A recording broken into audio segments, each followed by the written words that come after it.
really tricky thing to try to get to that stage, because it means controlling the mind and being able to transcend the relative states of consciousness. Waking, sleeping, dreaming, which is all we really know. But there is another state that goes beyond all that, and it's in that state, that's where, you know, the bliss and the knowledge, you know, that's available is. That was just a little taste of George Harrison's VH1 interview. We're going to be back with much more, including a never-before-seen performance in just a moment.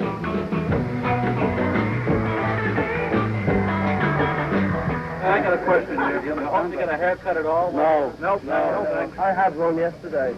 I'm gonna to you right now. Don't bother me.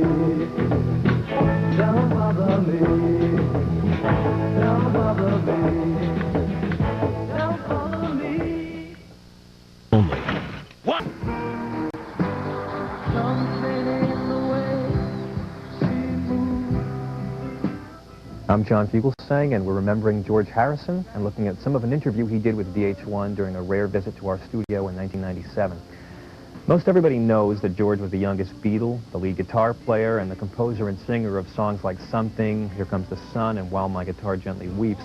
And George always laughed about the fact that whenever Sinatra on stage would introduce his version of Something by calling it the greatest love song of the last 20 years, he would then credit it to Lennon and McCartney. It was George who led the Beatles to Indian music and culture, to meditation, and to yoga. George was the most spiritual of the Fabs, and he was also, many experts say, the best actor in the Beatles. Steven Soderbergh, who directed Traffic and Erin Brockovich, is a huge fan of the Beatles' first movie, A Hard Day's Night, and he has said George was the best actor of the four of them by far. It's amazing there's not a line he doesn't nail. Oh, by all means, I'd be quite prepared for that eventuality. Anyway, if you don't cooperate, you won't beat Susan. And who's this Susan when she's at home? Only Susan Canby, our resident teenager. You'll have to love her. She's your symbol. Oh, you mean that posh bird who gets everything wrong? I beg your pardon. Oh, yeah, the lads frequently sit behind the television and watch her for a giggle. In fact, once we all sat down and wrote these letters saying how gear she was and all that rubbish. She's a trendsetter. It's her profession. She's a drag, a well-known drag. George met his future wife, Pattie Boyd, on the set of A Hard Day's Night in 1964. That's her right there playing one of the girls the Beatles run into on the train in the beginning of the movie. George went on to have a second career as a film producer, making such great films as Mona Lisa, Monty Python's Life of Brian, and Time Bandits for Handmade Films. And he also had something of a third career as a concert promoter. He pretty much invented the all-star charity rock show with the concert for Bangladesh at Madison Square Garden in August of 1971, 30 years ago. I talked to George and Ravi Shankar about that historic event. When you think about all the talent you assembled and all the money you raised for the album, it was a very controversial thing in Bangladesh. John Lennon used to get in trouble all the time for his activism. Did anyone tell you, you know, look, it's a little bit hot, no, don't go there, were you discouraged at all by people for pursuing it? No, not really. I think that was one of the things that I developed just by being in the Beatles, was being bold. And I think John had a lot to do with that, you know, because John Lennon, you know, if he felt something strongly, he just did it. And, you know, I picked up a lot of that by being a friend of John's, just that attitude of, well, just go for it, just do it. Like when Ravi said to me, we'll, you know, he wanted me and Peter Sellers to come and introduce the show and he could make $25,000. Straight away I thought of the John Lennon aspect of it, which was, you know, film it and make a record of it and, you know, let's make $1 million. And, you know, I think that boldness was, you know, by having that fame, by learning through the Beatles, you know, that you get a bit more clout, you know, if you're well known. Well, let's talk about the concert, because it's just such a great, I mean, it was really, it's credited as being the first all-star benefit concert, the precursor to Live Aid, and all the benefit concerts of the 80s. How did you go about getting the talent who showed up? Eric Clapton, Ringo, Bob, I just got on the telephone in Los Angeles.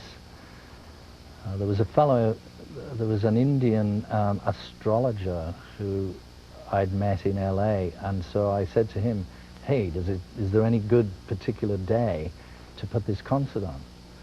And he said August the 1st or August the 2nd. And I thought New York was the best place to put it, just because all the media and, you know, it's in between Europe and LA. And I checked Madison Square Garden. I found it was vacant on that day, on August. Was it the 1st or the first or the 2nd? First. And I just got on the telephone and I started calling people. And there was certain people I knew I could rely on, who was, you know, Ringo and Keltner, who were the drummers. And Badfinger. we got Badfinger just to, you know, be acoustic guitar players. I was hanging out a lot of the time with Leon Russell, and Leon said he'd come and bring Don Preston. And Leon actually was very helpful in the song itself, Bangladesh. I kind of wrote the song, but he suggested to me to write that intro, you know, where it kind of sets up the story. My Friend Came to Me. Yeah. And then Leon, of course, played on the single. We quickly made the single to try and get it out to, you know, get it on the radio. How quick was it? Sure, we did it in one night, I think. Wrote it, recorded it? I wrote it, you know, one day, and a couple of days later assembled the people who played on it. And then we all came off to, and I was calling Eric all the time. Eric was in a bad way at that time, had a slight drinking problem or something, and but he managed to make it eventually. And how about that's why we ended up with Jesse Ed Davis, because he was around, and so we started showing him the songs we were going to do, in case Eric never made it. And then Eric came, and we decided to have them both on, because he couldn't chase Jesse away. Those 3 guitarists in one show? Terrific. Yeah, and Don Preston as well, actually. He was Leon's guitar player, and then Bob. Now tell me, how did you get Bob? How did you get Bob out of seclusion up in New York State to come down and do the show? I just asked him, really, and I don't know. You know, my relationship with Bob is, I don't know. It's, you know, I've always just tried to be straight with him, because he's also been surrounded by tidal wave of both, and so, you know, I just always tried to be straight with him, and you know, he responded. The night before the show, that was a bit tricky, because we went down to Madison Square where they were setting it up, and we stood on the stage, and suddenly it was a whole frightening scenario. And Bob turned to me and he said, "Hey man, I don't think I can make this. I've got a lot of work, you know, things to do in New Jersey," or something like that. And by that time I was so stressed out, because I'd just been on the telephone for like, I think it was 3 weeks, about 3 weeks of setting the entire thing up. Been on the phone about 12 hours a day. And at that point I said, "Look, you know, don't tell me about that. You know, at least you've been on stage on your own. That's all you've ever done. You know, I've never, you know, I've always been in a band. I've never stood out front. You had never done a tour before. So, you know, I don't want to know about that." And right up till he came on the stage, I didn't know if he was going to come. When the show began, you didn't know if he Yeah, and I had on a list on my guitar, and I had a bit where it said Bob ? And if you look in the film, I turn around to see if he's around, and he's so nervous that he's just coming on, even before I announced him. He hadn't been on stage in a long time. He delivered, and that really, I think, you know, it really made the show, you know, by having, you know, Ravi and myself was one thing, but Bob just gave it that extra bit of class. We'll have more from George Harrison's interview with VH1, plus an unexpected performance when we come back. Mr. Harrison, with all of the enormous problems in the world, how did you happen to choose this one to do something about? Because I was asked by a friend if I'd help, you know, that's all.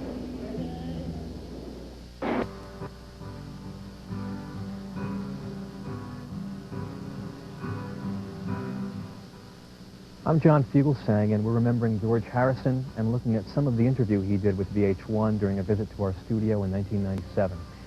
In just a bit, we're going to show you some of the incredible songs that George played for us that day and what turned out to be his last public performance. For all the images that he's left us, it's George's music we're going to remember best. His solo record, All Things Must Pass, came out right after the Beatles' breakup in 1970 and was a huge bestseller. It was re-released in early 2001, remastered with some extra tracks. And among George's many solo hits were My Sweet Lord, What Is Life, and Cracker Box Palace. George stopped recording shortly after John Lennon was killed in 1980, but he returned in 1987 with the platinum album Cloud 9 and the #1 single, Got My Mind Set on You. Around the same time, George teamed up with Bob Dylan, Tom Petty, Jeff Lynne, and Roy Orbison as the Traveling Wilburys and had another #1 hit record.